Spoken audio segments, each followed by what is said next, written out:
quería también anotarles que precisamente las características de nuestro Congreso y de nuestra clase política muy fragmentada, con una tasa de reposición, es decir, con mucha gente nueva, hace necesario más lobby y no menos, a pesar de las apariencias, precisamente por defecto de información de la propia llamada clase política, a mi modo de ver y por la pequeña experiencia que pueda tener de entre los grupos de presión que circulan en una sociedad democrática, el lobby es de lo mejor, ¿no? Y se convierte en una actividad estructurada, por supuesto demandante, pero constructiva y que se maneja en términos, siempre que cumpla con la deontología, de estricta razonabilidad, ¿eh? Los lobbies aportan razones.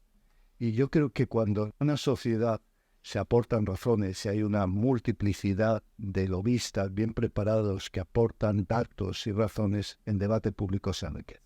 Yo creo que la idea fundamental que quiero transmitirles es que cuando la participación está vinculada a grupos de interés bien sólidos, con lobbies bien establecidos que aportan razones y aportan ideas, al final la igualdad política no es tan peligrosa, ni muchísimo menos. Entonces, si se pone todo en su conjunto, creo que la actividad de lobby tiene todo un sentido. Primero, porque, como les decía, la participación debe hacerse con razones, los lobbies aportan razones. Segundo, porque la igualdad política es fundamental y en ese sentido los lobbies son parte de una sociedad que defiende sus intereses. En tercer lugar, como les decía, porque es fundamental que todo se haga en transparencia y esa transparencia ayuda a una competencia por generar las mejores razones y los mejores argumentos para intentar reducir las tendencias polarizadoras que hoy vivimos y el populismo que nos asedia. Y en cuarto lugar, porque todo esto con integridad y profesionalidad dotará como resultado una mejor democracia.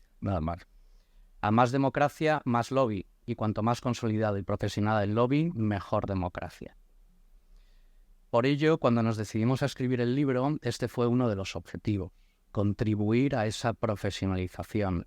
Sabemos y somos conscientes que es una gota en el océano, que ha habido ya muchas iniciativas, pero sí considerábamos que era necesario desde un punto de vista más pragmático y útil, y además en cierta manera también ameno y con cosas novedosas que se salieran un poco del que tradicionalmente se cuenta en torno al esto está generando otro problema, que luego esos registros no van a ser interoperables porque se diseñan, como pasa en sanidad, se diseña cada uno con un sistema informático en base a una información que tiene que meterse y luego los datos no van a ser comparables. Entonces, ¿por qué abogamos? Por unificar registros y simplificar todo.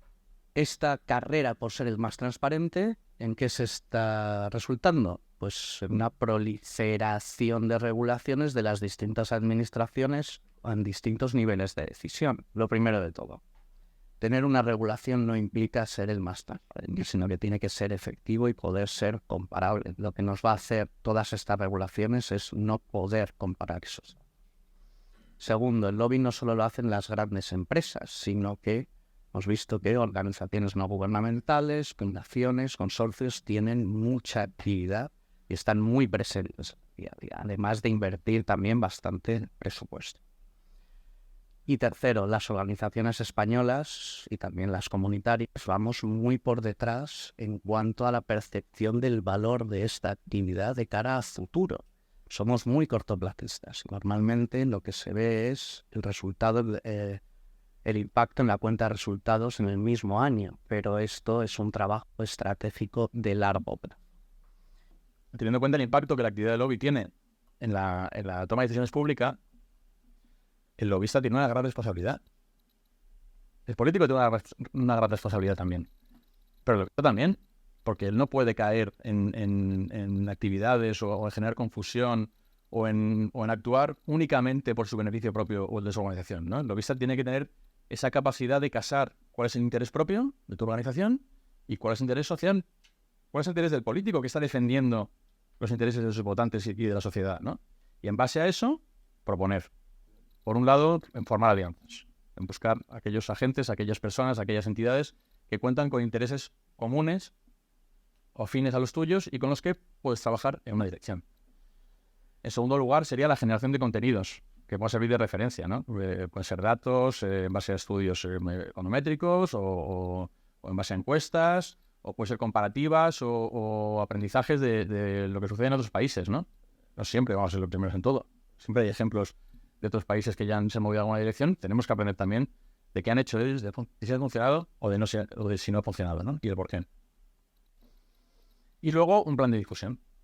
Un plan de difusión que garantice que tu mensaje, que tu argumento, que tu propuesta llega a las personas adecuadas en el momento adecuado. Porque el lobby es positivo y yo creo que hay que normalizarlo, ¿no? Y además hay que hacerlo sin miedo, porque es una actividad sin la cual las decisiones políticas tienen muchísimos riesgos de caer en decisiones tomadas por ideología pura, que por evidencia científica, por aprendizajes contrastados, por política comparada. En fin, es una actividad necesaria, ¿no? ¿Es necesaria una regulación?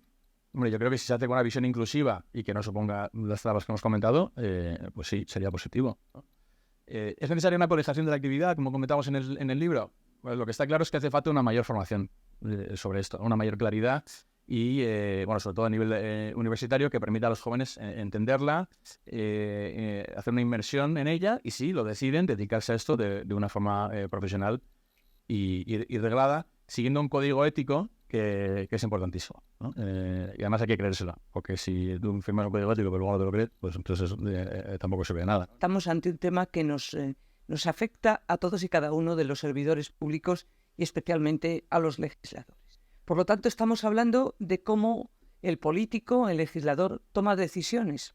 Y para esa toma de decisiones no hay que generar confusión, hay que generar conocimiento y, por tanto, en esa descripción que hacéis estupendamente bien en el libro de que el lobby es una actividad, el lobby es un sujeto, para mí claramente es una actividad que desarrollan personas. Sois los dos expertos en este campo porque os avala vuestra trayectoria, porque lo ejercéis, porque lo habéis visto, porque lo habéis sentido y vivido muy de cerca.